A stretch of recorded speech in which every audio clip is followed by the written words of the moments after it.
Assalamu alaikum. I want to say hello and begin by thanking the conference organizers and everyone who put this conference together.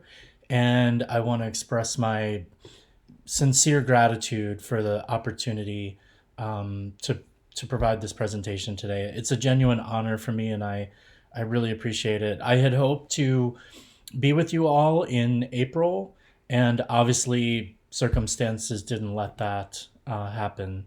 So I'm sorry for that, but I genuinely hope to be able to join you or see you in Pakistan soon.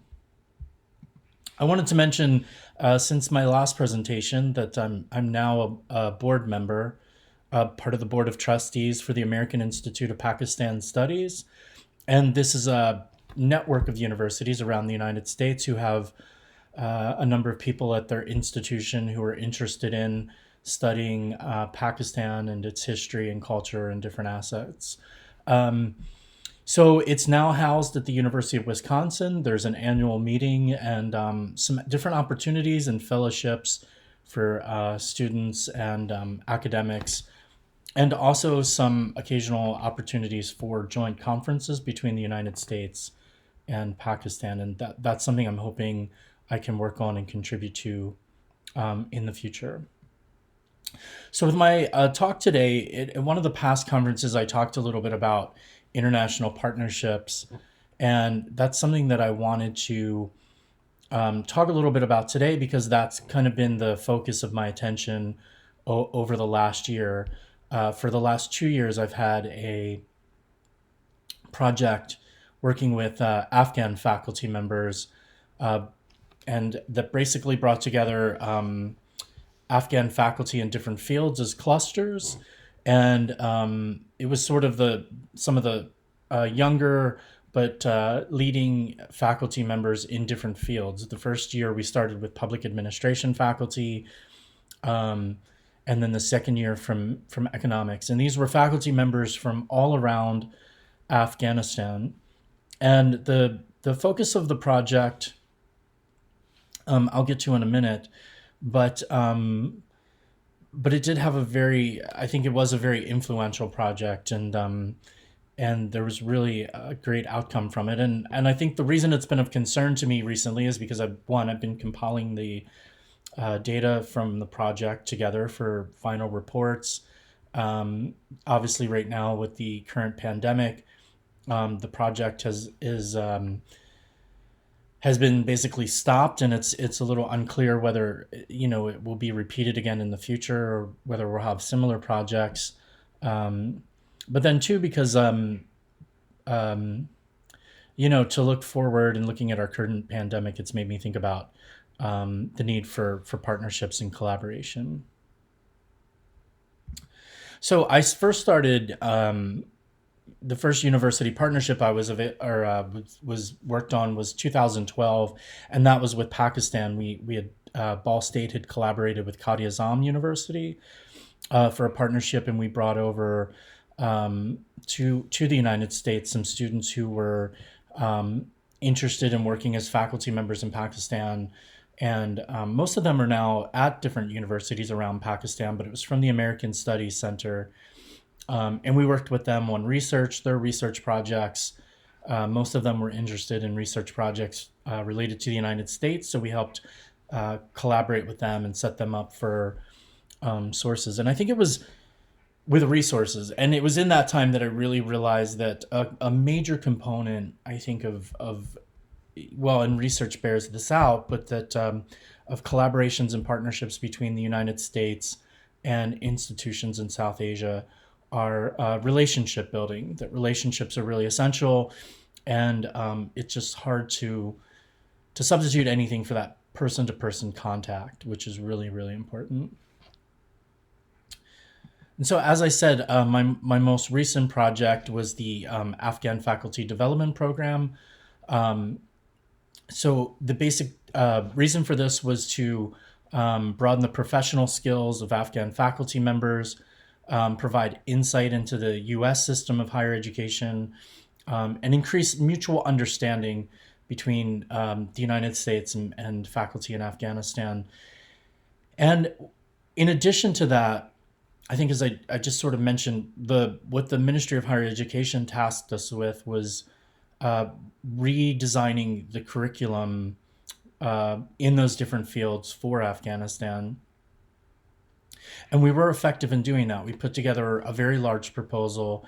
And I think one of the things that came clear to me in this process was that faculty members from that region have the content knowledge. They know the things that should be taught, and they have the information that's needed. Um, what we were able to do in the partnership was really bring to it um, some ideas and suggestions for structuring that information and basically putting that content into a development, into a proposal, and designing the curriculum um, according to international quality assurance standards. So we were able to cultivate a mission statement, or at least translate the mission statements they developed into objectives, and then lay out a course structure.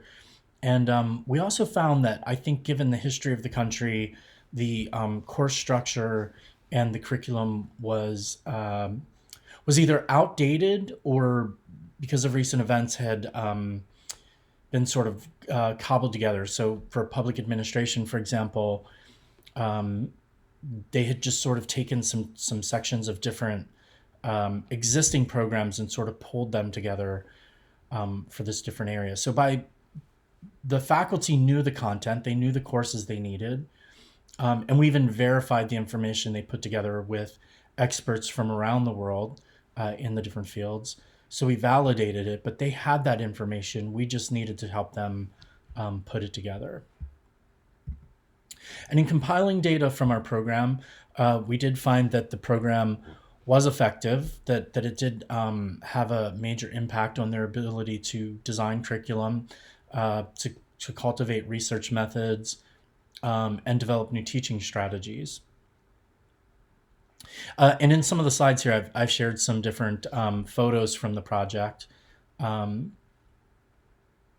and we were working actually in South Asia until, unfortunately, the pandemic hit, and we were forced to return. But I think, again, that face to face meeting and working together was really helpful. It was necessary and needed, and we did work on things like, I would say that now I'm finding, when I first traveled to the region, that syllabus weren't that common, but now they are. They have spread, but I think it's working on enhancing some of those sort of elements that would. And the reason for it, that it was a kind of a major focus that we worked on the development of a syllabus, was because that's part of the quality assurance process that would be related to accreditation. So helping faculty members there work towards things like international accreditation and things like that was part of our project. Um, so we did work on quantitative research design, new methods, and this has had a very positive impact. I think since leaving, I just got a message the other day from a former participant from our project that they had have a they have a book in publish that's in print right now that just came out. That was from our first cohort, and from our second cohort, we've had multiple faculty members who have published publications in major articles, and also those who've completed fellowship applications, and have been accepted for overseas study, and that's really important and helpful as well. Student-centered learning is another major focus of our project, and uh, again, I think what I've found in the region of South Asia is that the British model of education had a lasting impact on teaching strategies and the way teachers teach. And so, one of the things we were able to work on was more student-centered learning. Um, I think that one of the things that we kind of found that we needed to work a little bit more on was, and of course, there's always so much to do in such little time, but was working on the development of curriculum alongside of accreditation and quality assurance.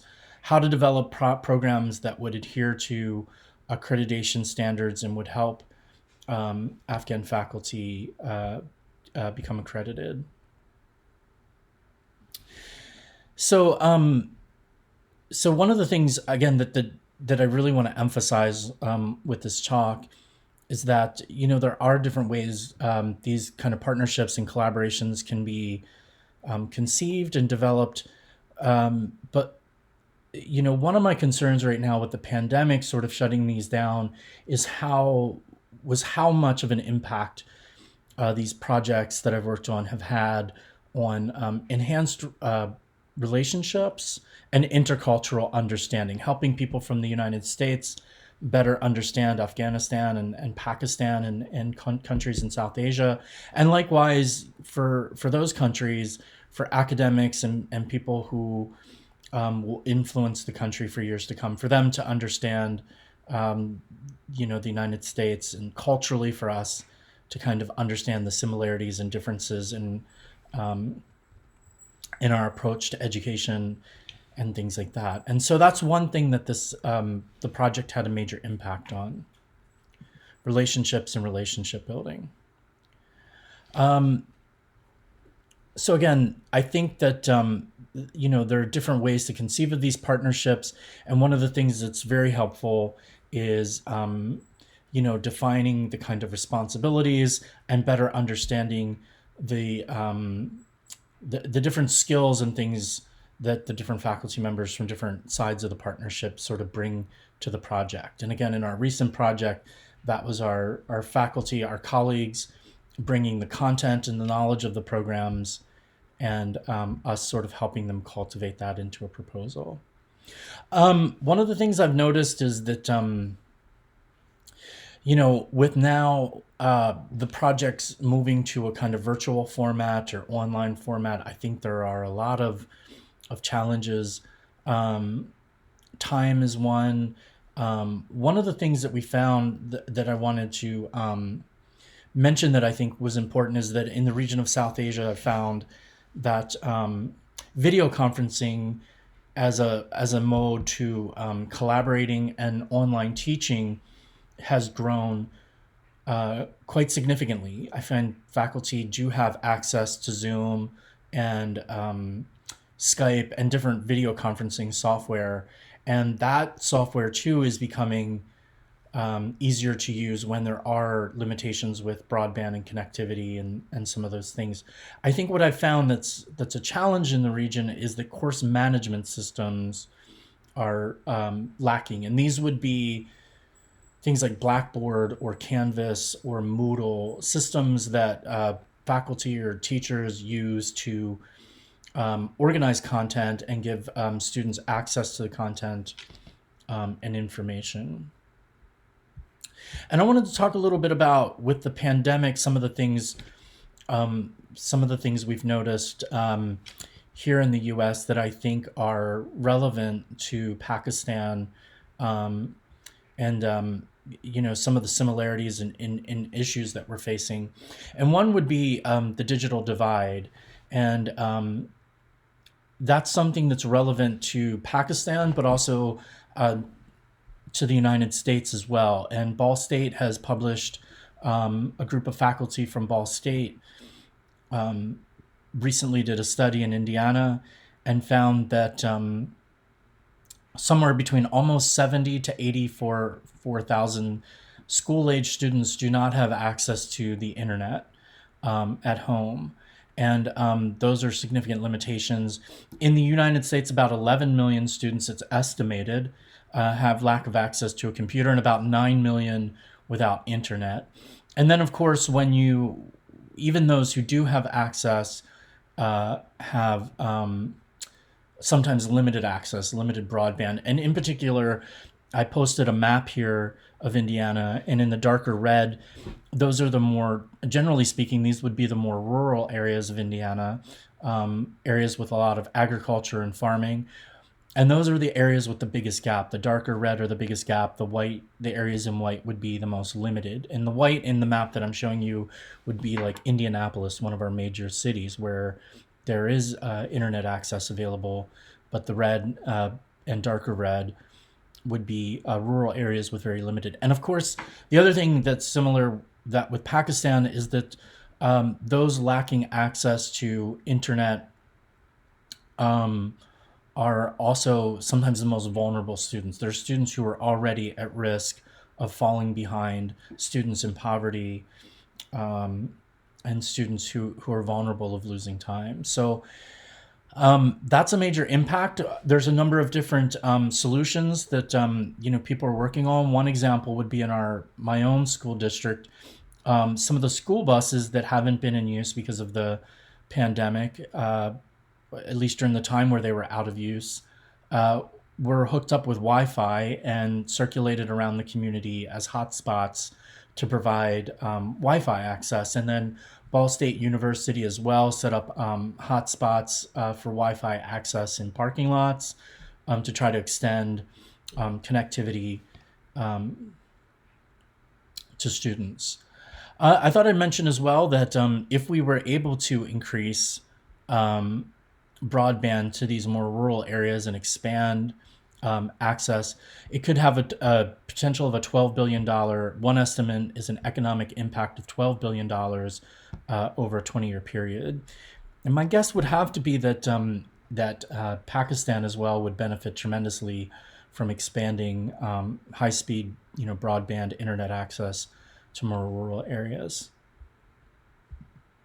Pakistan as well, I've mentioned, also has a digital divide. And the same thing, it tends to impact, from all the research I've seen, vulnerable students, and perhaps in Pakistan a little bit more so, girls who are impacted, who live in remote areas with limited technology access.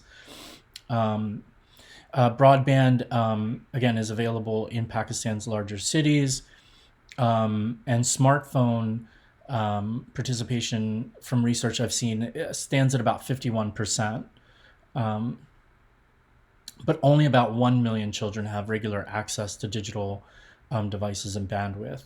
So there's a significant digital divide that Pakistan is facing as well.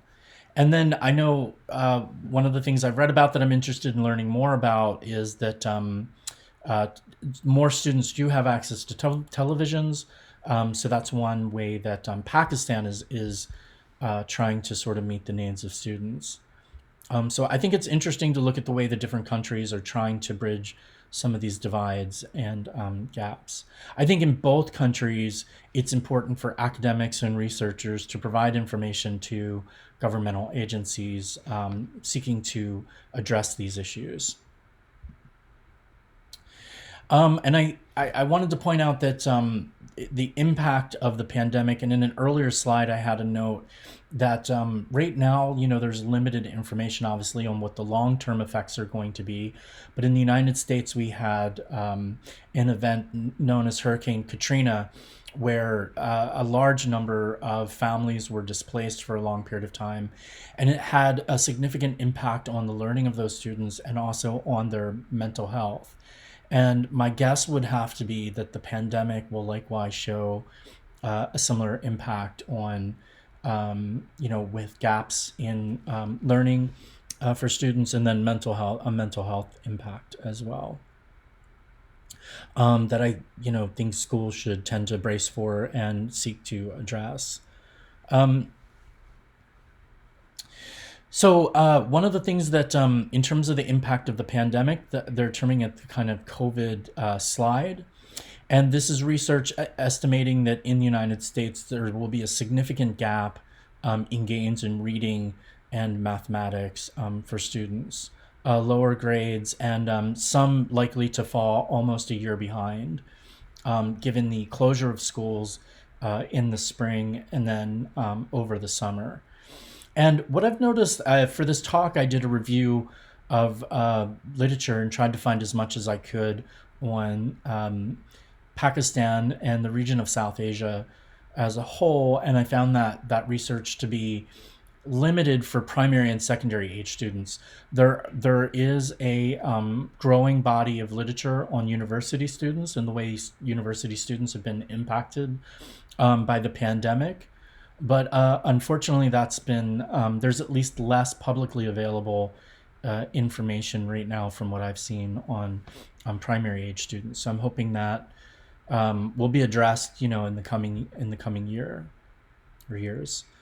So I just want to end with some final thoughts and to kind of wrap things up with some key points that sort of stood out to myself. And one, that for partnerships, relationships are really essential, and we should seek to foster new partnerships after the pandemic to bring people together to work on some of these collective issues that we're finding.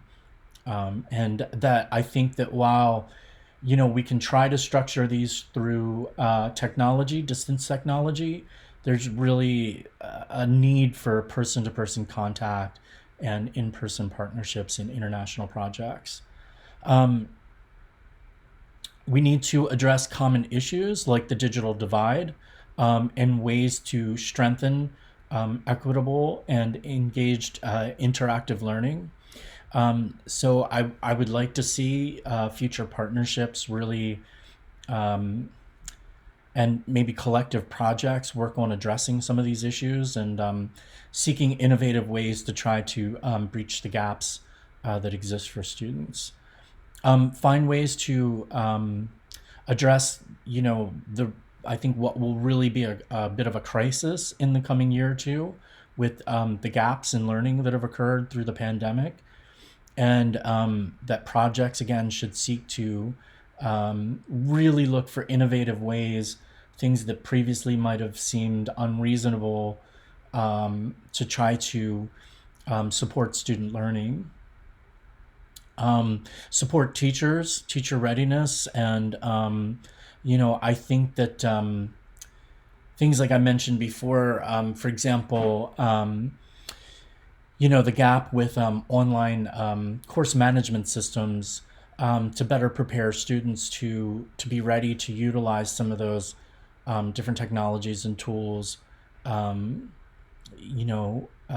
situations like the one we're currently in. And that could be another focus, again, of international partnerships. And then that we need research. And in particular, again, while I've noted research available for university students, I'm hoping in South Asia and in the United States that we will be able to, compile research, share research that helps us better understand the impact of the pandemic and how to best move forward to help students' needs. So thank you very much. And I forgot to put it up on a slide, but I will say my email address is D as in David, J as in Jeff, J, and then ROOF, my last name. So it's basically D as in David, my first two initials, D and J, roof at bsu.edu. And I'd be happy to field questions or share information related to the presentation here or any other issues. So thank you very much for engaging. I appreciate it. And I hope we're able to continue a dialogue in the future. And again, I deeply hope that I'm able to see you in person in the future. Thank you.